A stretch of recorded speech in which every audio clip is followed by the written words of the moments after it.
আসসালামু আলাইকুম। বাংলাদেশের ফুটবলে একটা নতুন জোয়ার উঠেছে।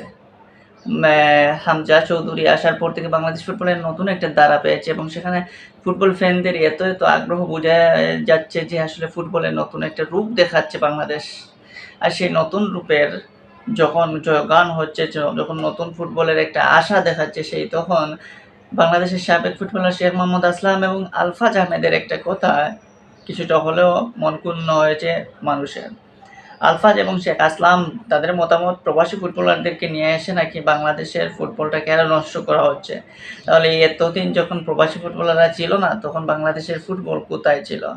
শেখ মোহাম্মদ আসলাম একটা কথা বলেছেন যে প্রাথমিক লীগ চালু করার জন্য। হ্যাঁ, এটা উত্তম। প্রাথমিক লীগ চালু করলে হয়তো একদম তৃণমূল থেকে প্লেয়াররা বেরিয়ে আসবে, কিন্তু সেই ক্ষেত্রে বর্তমান যে অবস্থা সেই পজিশনে প্রবাসী ফুটবলাররা দের চাওয়া বা প্রবাসী ফুটবলাররা দলে থাকলে কি খারাপ হচ্ছে? আর যারা প্রবাসী ফুটবলাররা আসছেন তারা কি আসলে বাহিরের দেশের? তারা তো বাংলাদেশের বংশোদ্ভূত, তারা তো বাংলাদেশেরই মানুষ। হয়তো তারা অন্য দেশে যে এতদিন ছিলেন, অন্য দেশের লিগে খেলছেন, তাই বলে কি তারা কি বাংলাদেশের মানুষ না?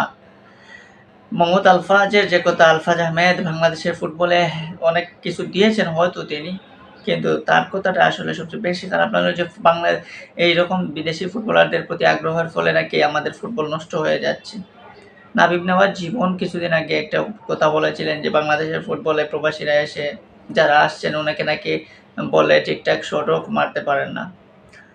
আসলে দেশে যারা রয়েছেন আমাদের ফুটবলাররা তারা এতদিন থেকে বাংলাদেশের ফুটবলকে কোথায় নিয়ে গিয়েছেন? আমরা তো সেটা দেখতে পেলাম, আমরা তো সেটা জানি যে বাংলাদেশের ফুটবলটা কতদূর এগিয়ে নিয়ে গেছেন তারা।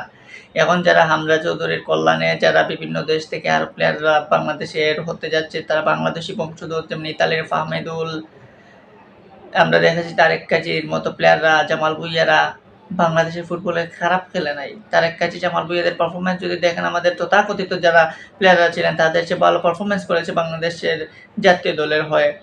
ডেনমার্ক এবং ফিনল্যান্ডের এই ২ প্রবাসী দীর্ঘদিন থেকে বাংলাদেশ ফুটবলটাকে সাপোর্ট দিচ্ছেন, বাংলাদেশ ফুটবলটা সার্ভিস দিচ্ছেন। এখন যখন আমরা একটা সুযোগ পেলাম যে বাংলাদেশের ফুটবলকে এগিয়ে নেওয়ার, যখন হামজা চৌধুরীর নামের সাথে বাংলাদেশের নাম যুক্ত হচ্ছে তখন বিশ্বে বাংলাদেশের নাম উচ্চারিত হচ্ছে, যখন এশিয়ান ফুটবলে বাংলাদেশ নামের একটা নতুন শক্তি যুগ হতে যাচ্ছে, যখন দক্ষিণ এশিয়ার ফুটবলার বিভিন্ন দেশ বাংলাদেশকে ভয় পাচ্ছে, ঠিক তখন এইরকম মন্তব্য করা বাংলাদেশের সাবেক ফুটবলারদের আসলে সমীচীন নয়। তাতে করে ফুটবলেরই ক্ষতি।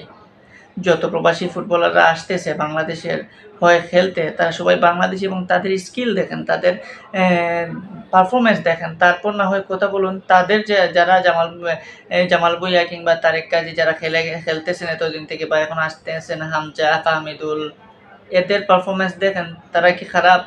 হামজা চৌধুরীর মতো প্লেয়ার যিনি লেস্টার সিটির হয়ে খেলেছেন, সেই হামজা চৌধুরীকে যদি আপনি বলেন যে তাদেরকে এনে বাংলাদেশ দলের ক্ষতি, বা ফাহমিদুল ইতালিয়ান হয়তো ছোটোখাটো একটা লিগে খেলে, তারপরও বয়সভিত্তিক লিগে খেললেও তারপরেও ফাহমিদুলের যে সেই স্কিল কি আমাদের দেশের প্লেয়ারদের আছে? এখনই তো সুযোগ এদের হাত ধরে আমাদের দেশের ফুটবলটাকে এগিয়ে নেয়। আর এদের হাত ধরে যে এদের পাশাপাশি এদের কাছাকাছি থাকলে হয়তো আমাদের দেশের তরুণ প্রজন্মের ফুটবলাররা যারা রয়েছে তারাও কিছু শিখতে পারে। হয়তো তাদের কল্যাণে তারাও বাইরের দেশে ফুটবল খেলতে যেতেও পারে। তো এই সুযোগটা বাংলাদেশ ফুটবল ফেডারেশন সুন্দরভাবে কাজে লাগাচ্ছে, নতুন ফুটবল ফেডারেশন। তাই তথাকথিত কিছু সাবেক প্লেয়ারদের মন্তব্য করে বাংলাদেশ ফুটবলটাকে পিছিয়ে দেওয়া সম্ভব নয়। আর তাদেরও উচিত মুখে ঠিকঠাকভাবে বাংলাদেশ ফুটবলটাকে নিয়ে কথা বলা, অযথা এমন কোনো মন্তব্য না করা উচিত যে মন্তব্যের কারণে তাদেরও ইজ্জত নষ্ট হয়, বাংলাদেশের মানুষের মন ক্ষুণ্ণ হয়। এরকম কিছু না করাটাই বেটার।